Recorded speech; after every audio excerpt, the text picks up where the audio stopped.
Life isn't perfect, and neither are we. Nope. But we know how to face our fears And have some fun. and talk about all the messiest things of life. Like the messiest things. Get connected to yourself, get connected to others, and get connected to the life right in front of you. This is The Connected Life with Justin and Abby. That's me. That's you. And you. We're here with part 2. No, that's not what. No. You want to go? Yeah. Okay, you go. Okay. That was so good. What was so good, Abby? The last week's episode was so good. Oh, with my mom? Yeah, she is. I mean, she's one of my heroes. Watching how she has overcome so many things in her life and she keeps wanting to grow and be the best version. She's, older than us, obviously. I would say so. And she is growing and transforming as much now as anyone I've seen. Yeah. It's unbelievable. And I think that what we're learning through this conversation is that there's redemption for anyone in the mistakes that they've made, and there's redemption for any relationship. It's possible. It doesn't mean it always happens, but there's an invitation out there if we want to go on the journey of risking and facing our fears and diving headfirst into the bigger problems in our life. Absolutely. So with that said, if you're going to like part 2. You're going to like part 2. If you haven't listened to part 1, go ahead and go listen to that first, because I think that's so critical for this conversation you're about to hear. And again, if you don't remember, the conversation you're about to listen to is a podcast that we recorded from another podcast we were on, and we're bringing it into the Connected Life as it's so critical in this series of mother conversations that we're having inside the Connected Life. And as stuff's going on and things are coming up, you may want to jump out and reach out to us and let us know if you want to partake in our Living Fully Alive course. It's going to launch in January 2020. We did a beta round. We'll sign up before January, though. Yeah, signups before then. But we launched that beta round, and we had hundreds of people who loved it. Literally everyone was like, I can't believe how much we got for how much it cost. It costs less than doing consulting consistently with us. Yeah. We made it so that we want to give as many people as possible the tools to empower them to live free and healthy and alive, to know how to thrive. And it's not one of those like, hey, if you do this course, everything in your life will be totally different. Although that does happen. Yeah. But it is, hey, if you do this course, you're going to learn how to navigate life where it doesn't have to destroy you when you hit bumps and bruises. Or have power over you. Yeah. So you can, to find out more information as the launching of this round goes, you can email us at lfa@stumvalconsulting.com and just say, put me on the email list for LFA. Yeah. Living Fully Alive. And now we're going to listen to you and your mama. Let's go. Let's go. We're talking about my childhood and some of the experiences with mom. And mom got done going through being incredibly vulnerable. Oh, yeah. I just want to say that the way that you communicate, Mom, here on this podcast is very much the way that I experience you in real life. And it's so much fun. I've been wanting to get you on this podcast because I've been wanting to share you with the world and share the insights that you've had. And I work with so many parents and their kids on reconciliation, and you have learned so many keys, and you have done really the hard work for breakthrough and reconciliation. And it's so much fun to get to share that story with the world. But our last podcast, I was just blown away because it's so fun to sit in the presence of courage and listening to you two talk so honestly and so vulnerably together is just beautiful. I felt impacted, and I already know the story. I know everything you're going to say, and I still feel moved by the authenticity and the vulnerability and the courage to just own your life. And if I could say anything, the thing that I'm most impressed with is how you have run after shame so that you can be honest, you can have hard conversations, you can hear hard conversations, but that was not always the case. So we're going to talk today about how that happened and actually give keys so that kids and parents can hear how to go on the reconciliation journey. And for those of you that are being rebellious, hard-nosed people and are unwilling to go listen to that episode, but you've just joined us, I'm going to do a quick recap. Yes, that's good. In the last episode, we talked about some of the pain and the abuse that I felt in the relationship with mom. We talked about her past history and the pain that she carried into her marriage and carried into being a mom, and the process of the pain that she felt through some of the ways that she handled me and handled relationship at that time. And so what we want to do is jump into the catalytic moment, the real catalytic moments that began to change the relationship and began to really heal some stuff in the process. So may I jump in and just kind of do a reminder of where that began? Absolutely. Good. Where did it begin, Justin? Well, let me tell you, Abigail. In Oz. No.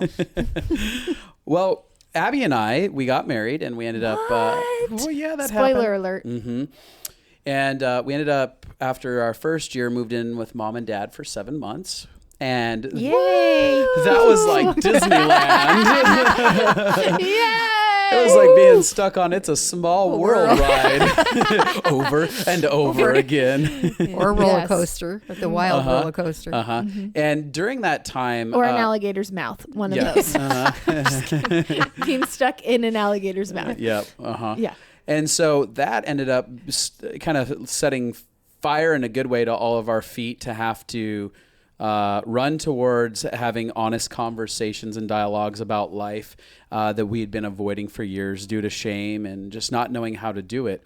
Yeah. And Abby had pointed out, like, hey, Justin, there's some really unhealthy things going on inside this relationship with your parents you should look at. Well, I think Justin is very non-victim-y. And so he had never really like shared much about his childhood. But as he started sharing some stories, I'd be like,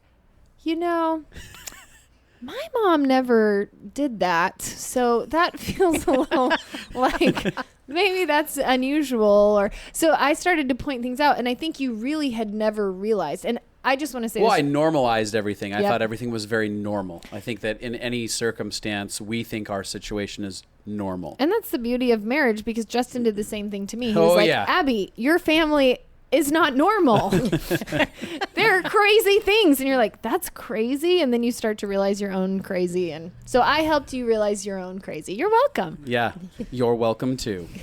And you're both welcome.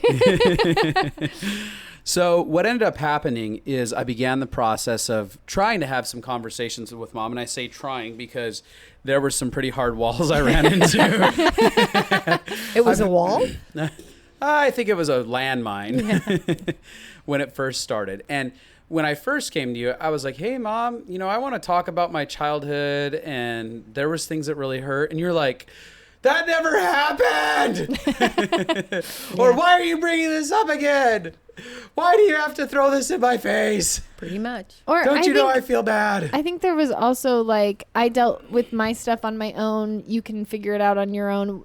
There's no need to rehash this. Yeah. It won't bear any fruit. Kind of like suck it up and get over it. Yeah. Was the initiation. Does that feel fair to say when the first couple times I tried pushing into it? I have instances in my mind in the kitchen in your house where I kind of pushed back on you. Yeah, that's really a true statement, because I really feel at that time that's how I felt. It's like, why are we having this conversation? This is ridiculous. And like Abby said, it's a true statement. I felt like I dealt with my stuff on my own. Why can't you just do that? And it felt very uncomfortable, actually. Yeah. I mean, Yeah. very uncomfortable, because it's like, I don't understand why you keep throwing this out there, because it wasn't that bad. Like you said, I mean, in my mind, I thought it wasn't that bad, because I could reflect on the good things that I did. Yeah. And go, well, I think I'm a pretty terrific mom. Yeah. I really did. Totally. Like, don't you remember this? Don't you remember that? Why are you dragging up this, that, and the next thing? So, yeah. So what did you hear me saying? Like through your filter, what did you hear me saying when I came to you and like, hey, Mom, there's some issues here? I felt like a terrible mother. I felt like I messed your whole life up. I was a big screw up. Just all those things. And probably like he was saying everything you did. You're was a failure. Yeah, I heard that. That's like, exactly you're a what failure. I heard. None of that other stuff counts. You're just a failure. Well, yeah, and I think I even said to you something like, "Well, don't you remember this or don't you remember that?" And it wasn't that you were not saying that I wasn't a good mother, because I think I can remember you even saying to me, Mom, I'm not saying you're a terrible mother. Yeah. I'm saying this and this and this and this happened, and we need to discuss this. And yet I was in such a broken place of shame at that time. Totally. I didn't even want to address it.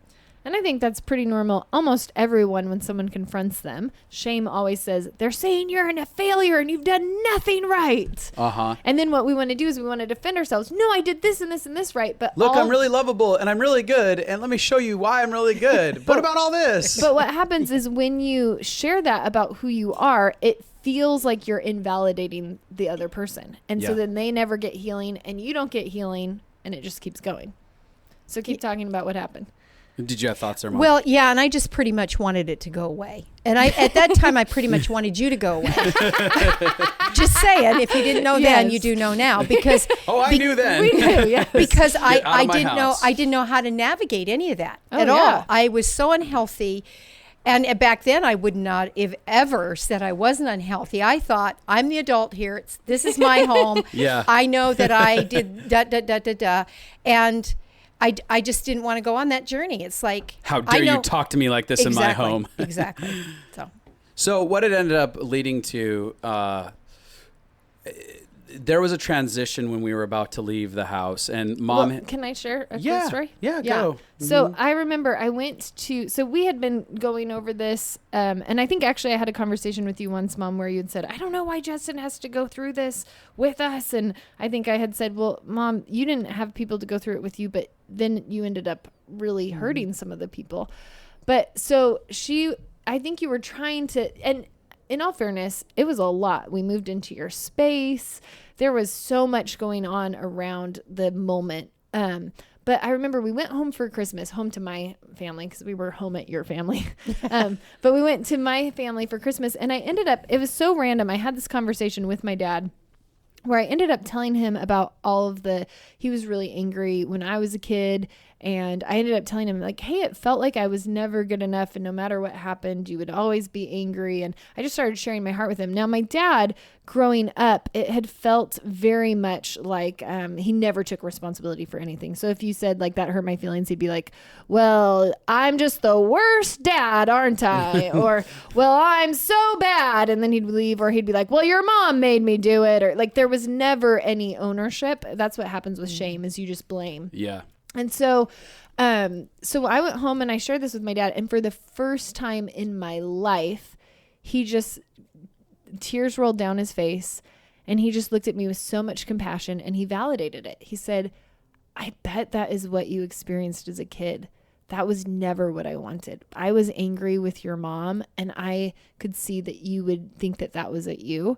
And I'm so sorry. And he just validated it. He was like, I never wanted you to feel that way. I would never want you to think you weren't good enough. I actually was really pleased with you. I actually really loved you. I was angry about the dynamics. This is what was happening in our marriage. This is why I did that. And that was not a reflection of you. Well, I was like, crying. He was crying. He held me. I'd never experienced anything like that. I was like, oh my gosh, how come a counselor didn't tell me to do this 20 years ago? Like, I've been in counseling for 10 years for issues with my dad. I could have just had a conversation and I didn't know that. And so when we got home from that trip, and I don't know if you remember this as a catalyst, it feels very clear to me, but we got home, we went to a Mexican restaurant. The Mexican restaurant, it was so good, the food in Libby. But we went out for Mexican, and I felt like I was supposed to share the story of what had happened with my parents. And immediately, it was like a light bulb went on in your head, Mom. Immediately, you turned to Justin and you said, oh, I bet this would have been hard for you to deal with in your childhood. And it was like validation clicked to you. And you immediately started putting yourself in his shoes. Yeah, I remember that very clearly. And I think that I know that was the beginning of the transformation that we would take on as a family of getting healthy. Yeah. So what that ended up leading to, you guys were at a crossroads, and I think you and Dad had been having some intense discussions about getting us the hell out of your house. Which we can all laugh about now, that we live in separate houses. Just kidding. And at that time, it was almost New Year's. It was close to New Year's at that point. And I, because of your guys' discussions, and Dad basically said, hey, if you guys don't get out of here, I think Mom and I's marriage is going to fail. So Abby and I kind of dreamed where we wanted to go and decided we were going to go to Redding. And I came and told you and Dad, like, hey, I think we're going to move to Redding, California. And you said, if I remember, it was you or both you and Dad, but I think it was you. You said, well, I think there's just a problem in your marriage. I hear a lot of yelling and screaming downstairs and big emotions, and I think you guys need to deal with that. And then that's when I snapped. And I said, I'm not yelling and screaming with Abby about her. I'm yelling and screaming about how much I hate you, because all my emotions were coming to the surface. And at that point, I don't know, it was probably a shotgun blast to the face. Yeah, that would be a shotgun blast, yep. Yeah. You started tearing up, and I said, don't you effing tear up. You be the adult for the first time in my life and take some responsibility, or something along those lines. I said, I don't know what verbatim it was. But I remember all of a sudden the tear got sucked back up into your eye hole. Right into the tear duct. Yes. Reversed. And I'm about to have a meltdown, and you walk over to me and you look me in the face and you go, Justin, I give you permission to break down and cry and scream in my face at the top of your lungs, just like I used to do to you as a kid, as much as you need to walk this out. And I didn't actually need to do that. I needed to hear that I had permission to do that. Almost like, hey, I see you. This is real, what you went through. And I'm not going to hold you back and lock you up from having your voice in this. And I just broke down sobbing in the kitchen that day on that stool. And you just stood there in front of me, if I remember right. And you just held me as I just sobbed in your arms, because that's all I needed. And what I felt like I got was a miracle. I was like, if miracles do exist, I'll never believe in them until this one miracle happens. Like, you could show me everything else, but I would need to see that Mom actually took responsibility. And you'd begun that process, but truly in this moment, I felt like a miracle happened. Totally. And I was like, I'm finally free to actually have my voice. So tell me what your experience was on your end. Did that sound about accurate? And how did that all feel? Like a shotgun blast? Yeah, it did. But I think, again, going back when Abby had shared about her father and the experience that she had, that light bulb moment did go on. And so it was just like a moment in my head where when you said those things, it was like a second light bulb. Like, a light bulb, you can go 3 clicks on a... Totally. It was like the second click of the light bulb. Really illuminated it, huh? Yeah, and because we're not to the 3rd click yet. Totally. We're only to the 2nd. It wasn't like the full light bulb moment, but we're to the 2nd light switch moment, to where I went, oh my gosh, like reality set in. And there was, I'll say there was fear. There was a lot of fear in it. But I think in my head at that moment, I thought, if I don't dare take the risk of allowing him to express his emotions and share his heart, I might lose you forever. I mean, I felt that in my heart. He's my son that I have loved and I cherished, and yet I screwed up the way that I responded, lack of response, the way I treated you as a child. And I thought, this could be my last moment, because they're leaving. This might be it. And if you don't put yourself aside and let all this stuff, it was more important in that time for me to allow you to feel loved than it was for me to prove your case. Yeah, to prove a case. So it was, but yet it was refreshing. And I felt like a breaking. It was like at that moment, once I allowed you and I gave you permission to do whatever you needed to do, to have a voice, it actually felt good.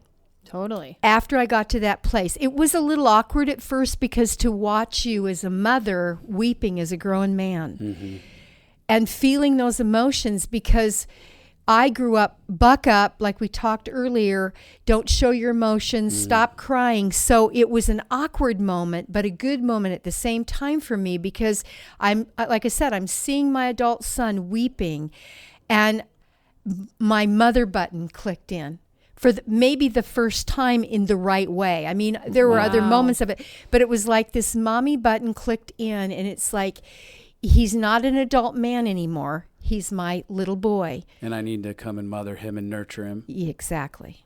That's incredible. I needed to love you where you always needed to be loved. And that was our first moment that I ever remember, that I allowed you to feel an emotion, and I actually had the mother role, the real mother role, of embracing you in such a way that it gave you a safe place. I felt like you felt safe at that moment. Yeah. And it's okay. I'm okay. You don't have to worry about mom anymore. Where before it was like, I made you the whatever, that you had to help take care of my emotions. It was now, for the first time, I was allowing you to be the child you should have always been able to be. Yeah. And I could say that was probably, I did feel like that was the first time where absolute nurturing mother took over, where I get to be the weak one. Yeah. I get to be the one that's in pain. I get to be the one that, has needs. And I felt like your walls all came down, all the guards that hid you and kept you protected, and the spiky guards or whatever they were, all of that came down, and I felt the tenderness. I felt the compassion. I felt the shame disappear. Like, I didn't feel like shame was at the forefront trying to get me to get fixed so that you didn't have to feel bad. I just felt you. And that's the thing that we long for, is we don't need people to feel shame. Like, I didn't need you to feel bad. Totally. I needed you to not feel shame, and to be able to just to connect and be able to take responsibility. Responsibility wasn't you being, I'm a horrible mom. Responsibility was going like, yeah, it's true. I did mess up. I'm here to hold you and just nurture you and comfort you in any way that I can, as you allowed me to just actually feel. And I would say this journey, and we'll keep talking about it, you got set free from shame, and it changed your whole life, not just your relationship with Justin. Absolutely. And I would say the love and the tenderness that he felt from you in that moment probably was always in there. Just when the shame got removed, it got to be experienced. Right. So your tenderness and compassion, the nurturing part of you always existed. Yeah. It just got hidden behind all of the pain. Yeah. And shame. So I think that one thing that I want to make note of for me, and this was an exposing experience, because prior to this moment, when I had been addressing, I don't know if you'll probably remember this, but when I had been confronting you prior to this and said, hey mom, I have the past history, all these moments that happened, here's the pain in my life. One of those days, you basically had a panic attack. I don't know if you remember that. And you went to the floor and you looked like you were having... We weren't sure if she was having a heart attack or not. Yeah, so... Oh, no, you killed her. Justin, you killed her. And there was this moment where when she was sitting on the floor, like gasping for breath and holding her chest, where I all of a sudden saw the history of me always trying to take care of you. And I remember in this moment, I had to decide to be okay with you dying, basically. Like, my whole thing was this responsibility of make sure mom's okay, make sure there's never any pain in her world. You are the source of her life. Like, that's what I believed as a kid. So I hit this crossroads where you're sitting there, and the version that I remember is me basically saying, you know, if you die today, I'm gonna have to be okay with that, because I'm not gonna be the adult anymore in this relationship. And I had walked off and left you sitting in the kitchen. I don't know if that's how you remember it. Pretty much. But she's like, I don't know. I was in a daze. Pretty much. I was in a panic attack daze. But the reason I bring this up is because in order for me to actually allow myself to fully say the other stuff that I started saying to mom, I had to cross over and break my over responsibility Where you weren't parenting her. where I wasn't parenting her and feeling like I am the source of her well-being. So it's not that I became callous. It's that I had to say, okay, if mom chooses a route of living in fear and shame that causes detriment to her health or her life, I have to be okay with that. Because she's a powerful adult. She's an adult, and I had to get out of the idea that she's a child and I'm the parent. And only then could I actually appropriately be honest. And so that was a catalyst for me being able to just spew out of my mouth what I did. Well, and I think lots of kids who are used to being responsible for their parents' emotions are terrified to confront them because they think then I'll have to comfort them for the emotions that they have. And again, not calloused. You can't be like, F you, I just get to obliterate you and not care. But there is a place of like, I'm not going to fix you while I'm sharing about me. Yeah, and I remember walking away from that moment. I think I went to the garage maybe, and I was just like, I'm really sad. I'm really sad that I can't fix her. I'm sad that I can't make this better. And I know that the only way we'll ever get healthy is if I don't try to. Totally. And there was a little bit of grieving and you letting go of that. You have to not be the husband, not be the counselor, not be the father. Yep. And I had to just grieve and let go of that role and truly allow it to be whatever it was. But here's the crazy thing. When you let go of that role, your mom actually probably got more wholeness and freedom than she ever had by you trying to fix her. Well, now she had to go to other sources. What are your thoughts on that as I'm talking about you? Yeah, it was actually a very tormenting day inside of myself.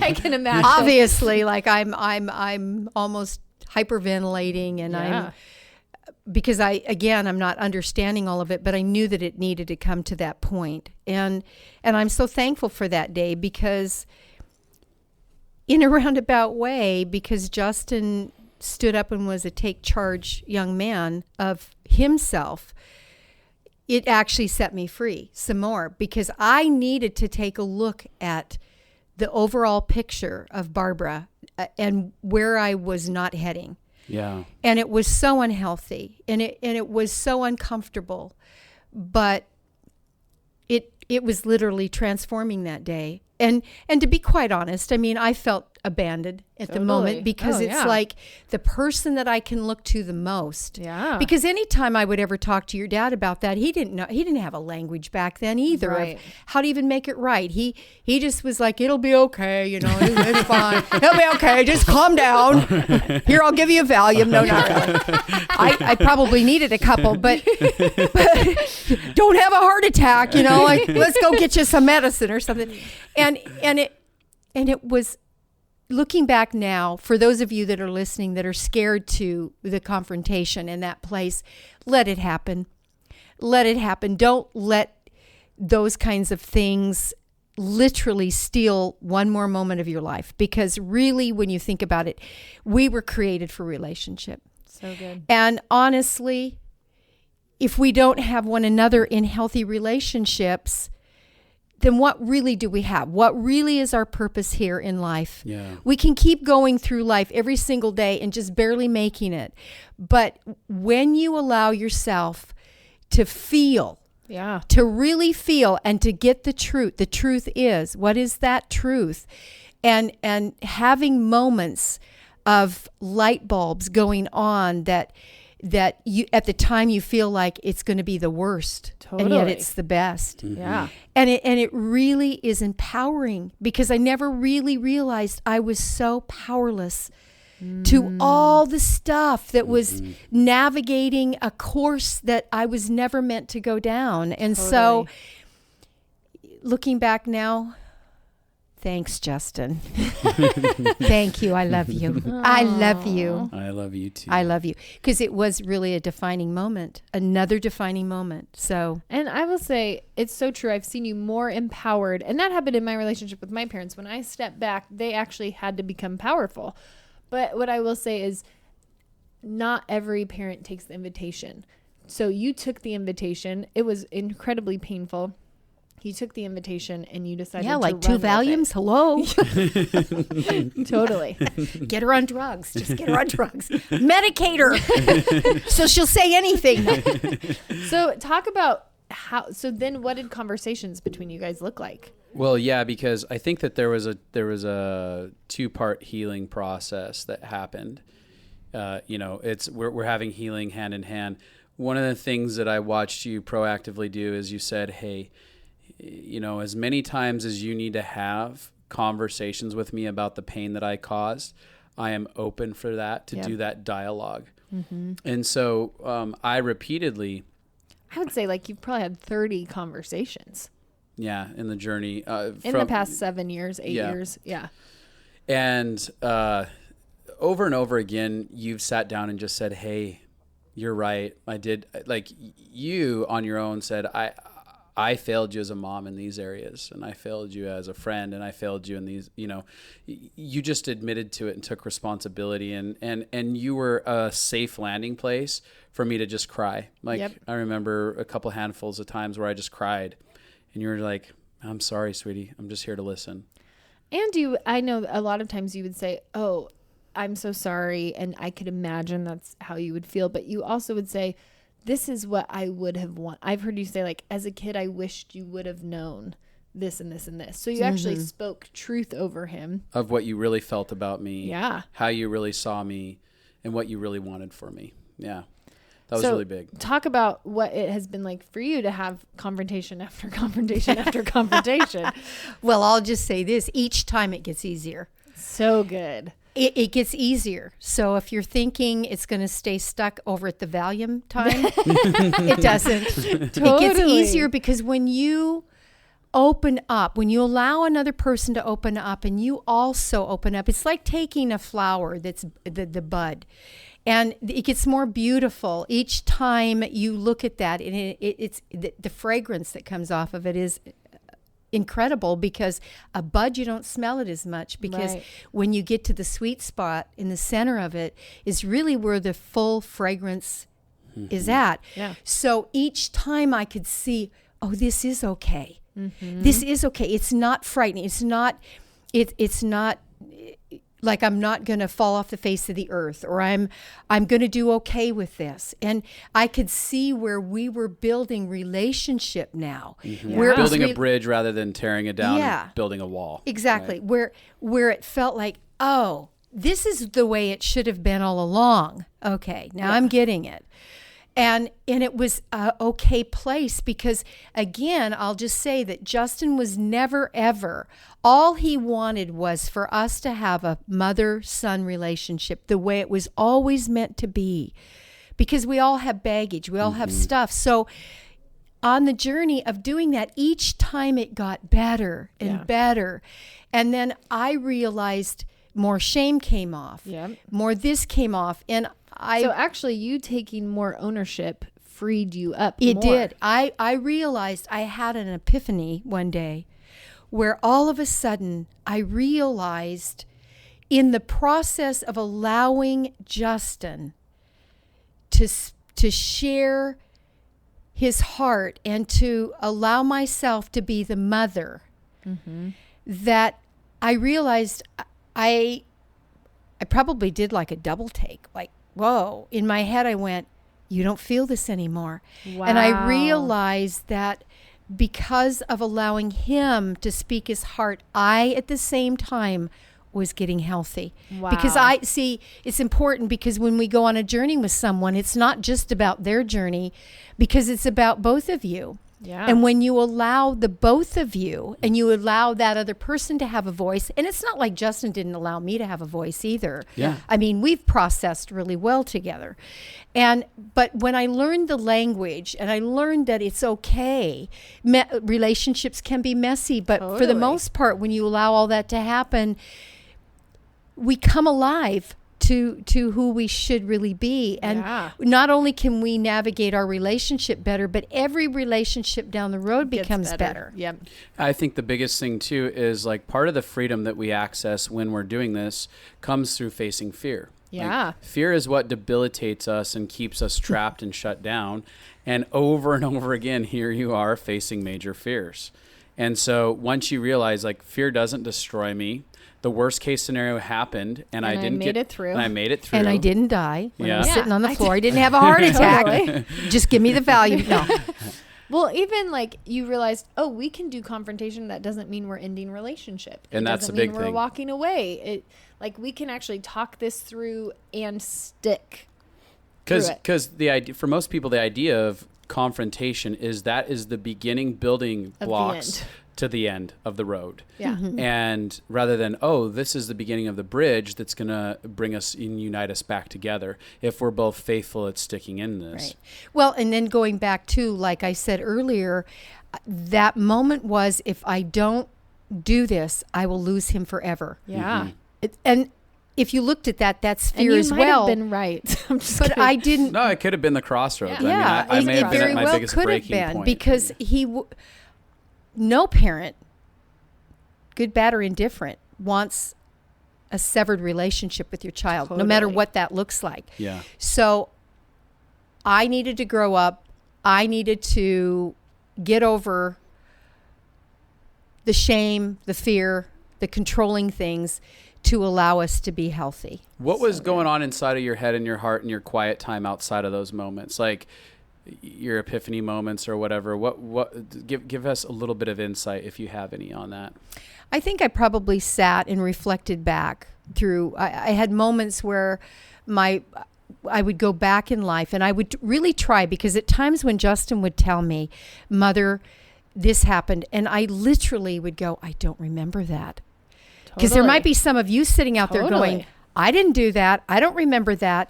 Well, we have filters. Yeah. And each person filters what happens it doesn't mean that Justin's filter of how that happened was not true, just as much as it doesn't mean your filter was not true. Yeah, that I don't remember it that way. But just reflecting back and trying not to beat up on myself, like going back and going, okay, help me, for me, like, help me, God, to see the bigger picture. I want to remember whatever it is that I need to remember, so I don't dismiss it, because if I dismiss it again, I'm then saying that I don't need to work on that. Yeah. Yeah. I needed to really allow myself to really see the bigger picture at that time, and then saying, forgiving myself. Yeah. Like, I think a That's big huge one one. is that we know that we should forgive each other, but if you don't forgive yourself, you can never get totally set free and healthy, because So true. I needed to say, you know what? I did all that. I'm sorry. I might not remember it the way that Justin remembers it, but that doesn't matter. It matters that he has a voice. I allowed him to express his voice. I had a voice. And at the end of the day, what really matters is that love wins, and that we have a place where, because I really needed to say as a mom, I forgive myself that I didn't do this and this and this, but that doesn't mean I was a bad person. Now let's go forward. Yes. Yeah. Because just because and that's what shame says, if you make mistakes, that means you're a bad person, versus identity is, I made some mistakes. I'm a good person, and I made some mistakes. Mm-hmm. And I think forgiving yourself has actually, I've seen you be able to love in more extravagant ways. Like, your love got louder outside of you the more you've forgiven yourself and gotten rid of shame. It's like it amplified what was inside. Well, all exactly, along. Because because what you can have is then self-hatred because you didn't do it right. So that again is a cycle, and it never fixed anything. So by me saying, if I had to do it 5 times a day, I forgive myself for this, this, and this. Yep. But I'm not going to allow myself to feel the shame or the guilt or the fear or the control of the whole situation. And I'm going to go on this journey, run after it, because I love Justin and you, and even my relationship with Justin's dad and his sister. I want to be the best version of how I'm supposed to be. So we do here we do relationship well, and there's that love attached to it. So good. Justin, tell me about the vulnerability it took for you to be able to over and over again go to your mom and bring up stuff. I think that at some level, it was terrifying every time I brought it up, because I had to fight my own monster of shame. The shame that said, you're a bad son for causing mom pain. Because that's, again, that we go back to that our fear is that by being honest with people, we're causing them pain. Totally. Because you see them deal with the pain of their own shame. Yeah. and their own regret and some of that, and we don't want to make them feel bad. So every time I'm like, oh, because the lie is that if you love someone, you don't make them feel pain, right? So every time I go to confront her, I'm going, she's going to think that I don't love her and that I don't care about her. And not only was I scared of that, but I was, as much as she was scared of losing relationship with me, I was scared of her rejecting me. Yeah.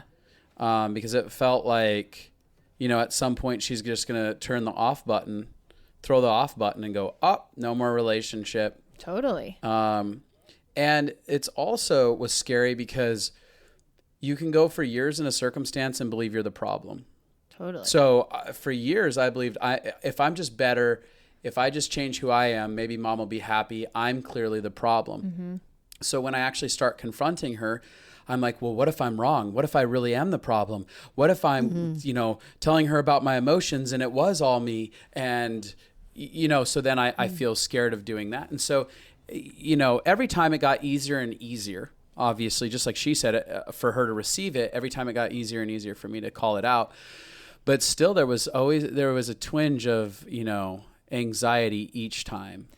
Something that I've been amazed watching you is, so Justin has gotten really good at when something gets triggered and he really knows what's going on inside of himself. He'll call his mom and say, I realized that this thing that happened as a kid affected me and how I'm living my life here. And you'll let yourself cry. You'll let yourself tell her the beliefs that you feel, the shame that you feel. And I think the reason that you've gotten so much healing is because you've let yourself feel the emotions underneath anger. Mm-hmm. And let yourself actually say the things that so many people are scared to say. Like, Mom, I feel like I'm going to be a failure. I feel like I'll never be a man. I feel like I don't have what it takes. Mm-hmm. Like, you actually own your own feelings enough to speak them out loud. And most people don't have the courage to do that, so they never get the healing in that place. Because I would bet tons of parents, if their kids said, I feel like I'm not enough, parents would want to say, I believe in you. You can. Mom's giving the finger again. Permission. Like in school, Go. some of you remember you raise your hand in school. Okay. One thing that I want to say is this past summer, Bob and I were here visiting the kids, and we had an experience where Justin had remembered something or something that we did. got triggered. A memory got triggered. And the memory got triggered. I opened the door. They showed up a day early and it pushed this button of my childhood. And I go, what the F are you doing here? And they're that like, was not the welcome they were were walking expecting. up to the door and they're smiling big smiles. And I go, excited to surprise I go, you. are you effing kidding me? And then I ended up like walking away from the door and storming off in anger. And I'm like, what's happening inside of me? Why can't I control myself? Why is this going down? I have so many crazy emotions. And You were immediately pacing in we're the bedroom. sneaking away. They're like, Shut "Oh the my door. God." We'll go for a drive. Apparently, a surprise is a horrible idea. And then they're driving away, and then I have a second meltdown. They're leaving me. They're abandoning me. Everything from your childhood got triggered all At once. Yeah. So that was probably another shotgun blast to your face when I opened the door. Like kind of. And we had sorry to about that. walk that out. But So what I want to say about that, and for you as parents together, is that when Justin texted us and said, could you please come back over? And when we did. And I think I said, I just need you guys just to be parents. Parents, I need to be a kid in this moment because I realized that I wasn't capable of being an adult. And I'm like, I need parents because there's a part of me that. So we sat on separate, all of us were on separate pieces of furniture, and we let Justin go on the journey of sharing his heart of what triggered that at that moment. And the most incredible thing I think that happened in that moment for the three of us was that Bob and I, neither one of us knew that we were going to get up, but Justin at this point is weeping. We both got up at the same time. No, we weren't even looking at each other, and we went over and You didn't have to like wrangle one of the other. No, we didn't have to. over. I didn't have to go, come on, Bob. Get over here. A kid needs us. Get up. Just put down your, here. You put on your father button. Let's just go do this. So, but it was organic, Yeah, it was so incredible. I mean, for the three of us, and I think in the moment we went and we held him for the first time, people. The very first time we held him and like a little boy with a hurt, a deep wound, and we couldn't fix it. We weren't trying to fix it. We were comforting him, and we were holding him as parents together, allowing him to just weep. And Bob had tears going down his face, and I remember this. I did as well, and I kept saying to him, Justin, it's going to be okay. I felt like a mother, like in a different way. I felt like it's going to be okay, Justin. You'll see it's going to be okay. Like you do when they're little, that had never happened. Yep. So, yeah. And I could feel the little boy inside. Like, I know that sounds wild, and we've kind of talked about that in the podcast before, but there's the adult version of us who has all the logic and the sense of the now, but then there's the echo of our past, and for me, the echo of the little boy. I could feel him screaming inside of me, I never got this, I needed this, I've needed this forever. And as they're holding me, I'm feeling the love go past the adult deep down to the little boy. So it's almost like I'm reliving my childhood moment as they're doing that. My childhood where I actually needed it. I'm re-feeling it, because that was when I exploded. Sometimes we explode and we do stuff and we're like, where did that come from? And your eyes are that way. It's like, whoa. We've talked before in the past, that's the echo of our childhood that's unresolved, and it's still replaying itself, trying to get resolved. And so all of a sudden, I'm getting the resolve I always long for in that place of feeling abandoned and feeling I get surprised and I can't trust. And I remember I was crying so hard that I couldn't breathe. Mm-hmm. Like I was doing these from the deepest places of my gut, like trying to get some air in, because I'd cried so hard. And they're just sitting on both sides of you, just holding And in that moment, I didn't need anything else but that. That was the one thing I longed for, is that they would just hold me and be with me and allow me to be small. In a good way. And I got to be a kid at 30 some years old. And what's beautiful is most people, when they're in their 30s, they're not going to have parents that do that. Parents aren't going to figure out how to do it. So I'm a fully grown man in my 30s, and my parents are going, we're just going to hold you. Yeah. And we're going to give to you exactly what you always needed. Yep. And that was transformational. Oh, yeah. It was huge. And I remember even my dad just sat down in front of me, and he so kindly and gently, he began to say, here's where I failed. I didn't set this family up for success. He started to validate Mom and say, I failed you. I failed Justin. I checked out of life when Joshua died. I disconnected myself from the marriage, from life around me, and I abandoned this family because of that. And he's just owning one thing after another. And I'm like,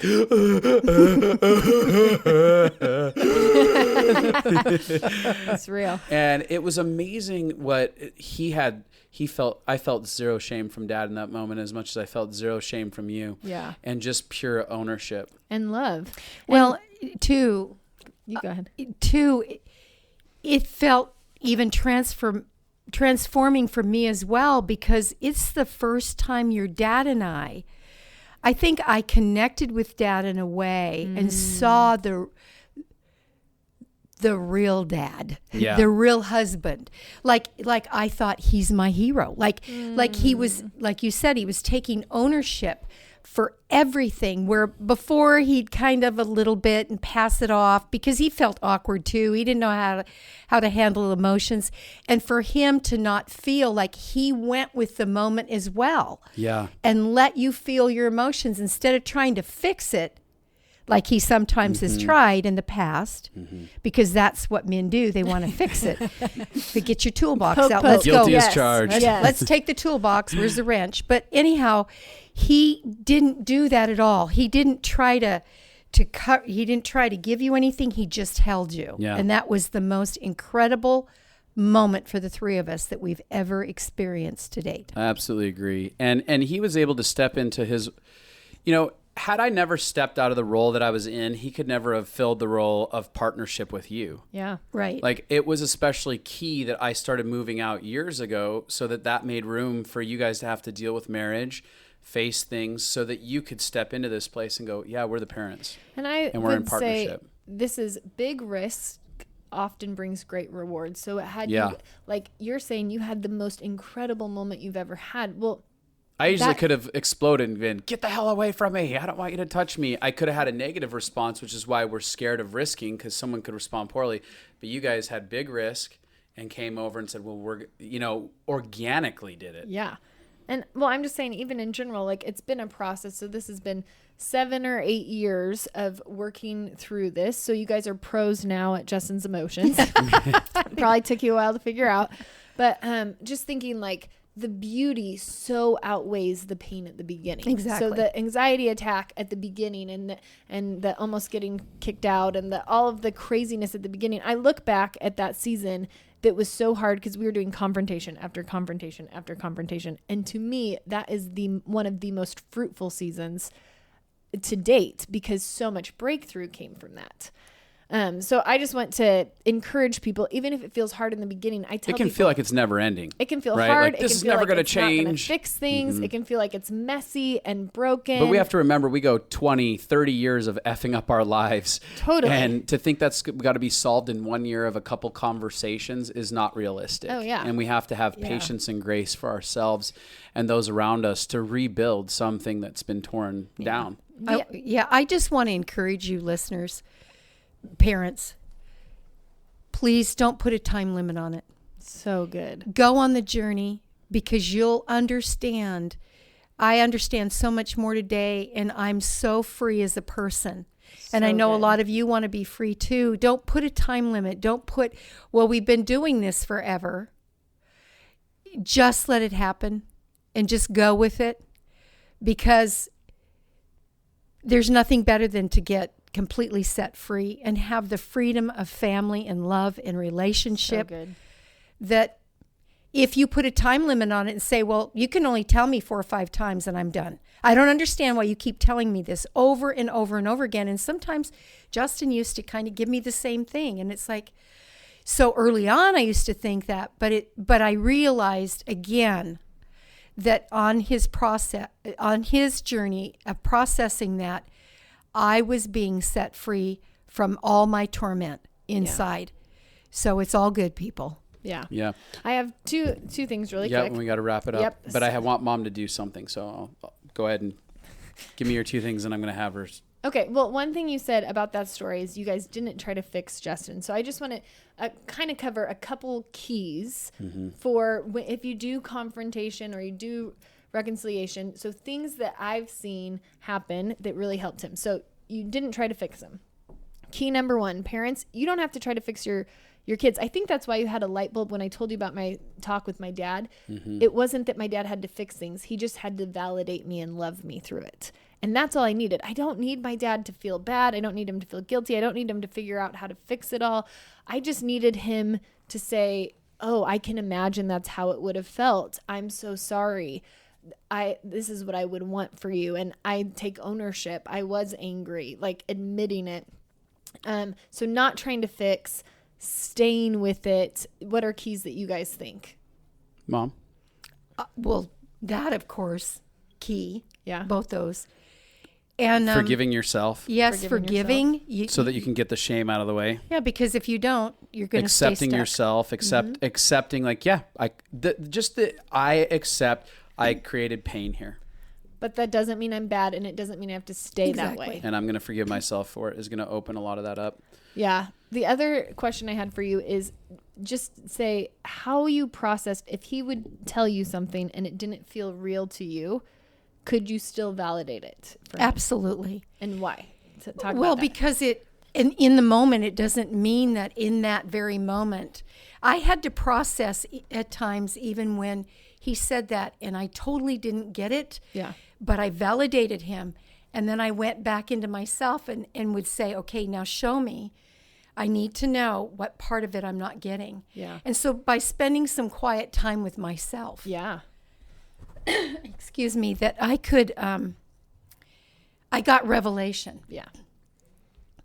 And that helped me to go, oh, okay, now I'm getting it. So you were able to validate even if you didn't understand. Exactly. And sometimes you'd validate before you understood, and it would take time to understand. Exactly. So I knew that, I needed to validate him, because love is that you validate that hurt, and that even if, like I said, if I had to take some time by myself to go, okay, help me to understand this in my head, I'm thinking.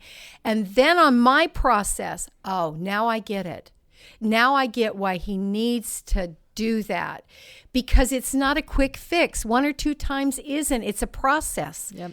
Years of, I'm 62 years young, and that process of all my stuff. So I would just like to say, I think this is pretty amazing.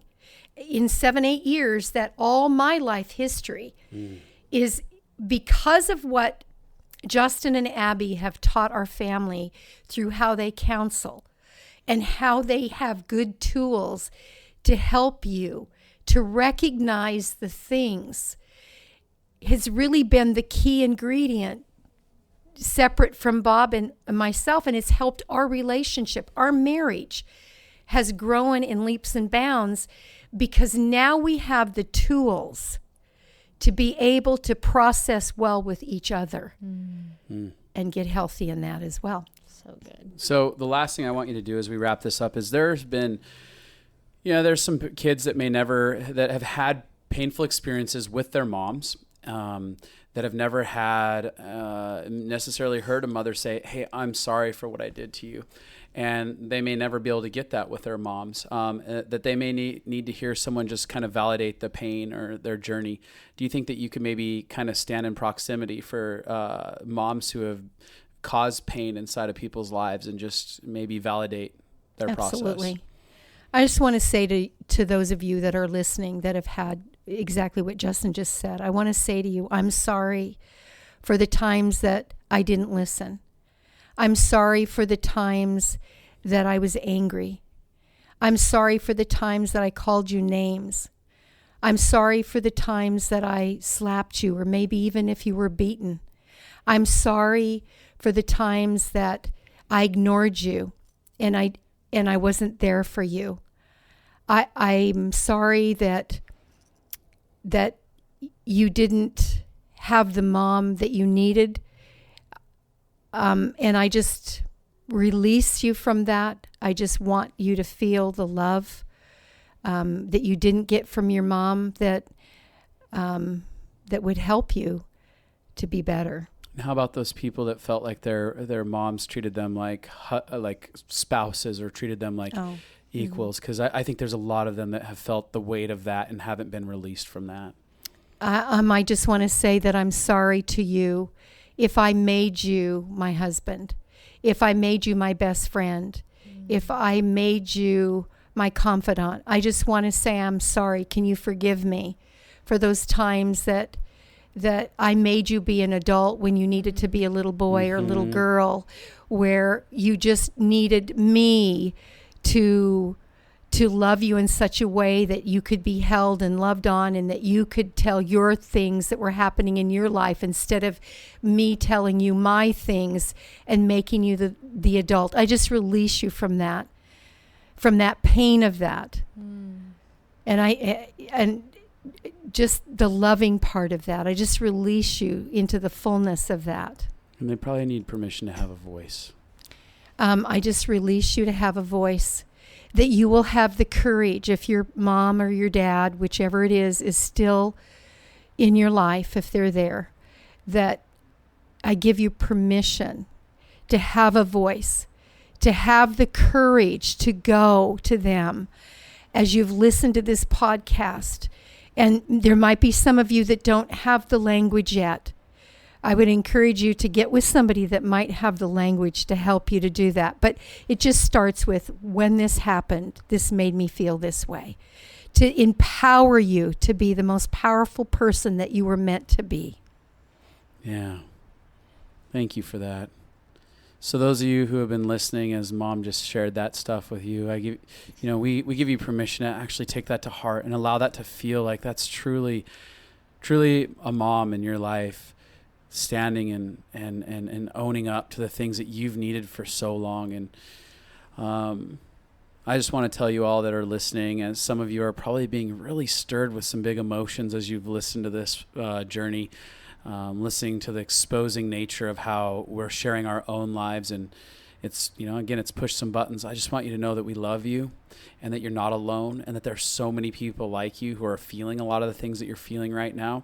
And there is so much hope for redemption and reconciliation in your life, in your family's life, because we've watched it. We've come from circumstances that felt like the utmost hopeless and impossible, and we've seen reconciliation and restoration and redemption inside of our family, and that's a promise for all of you.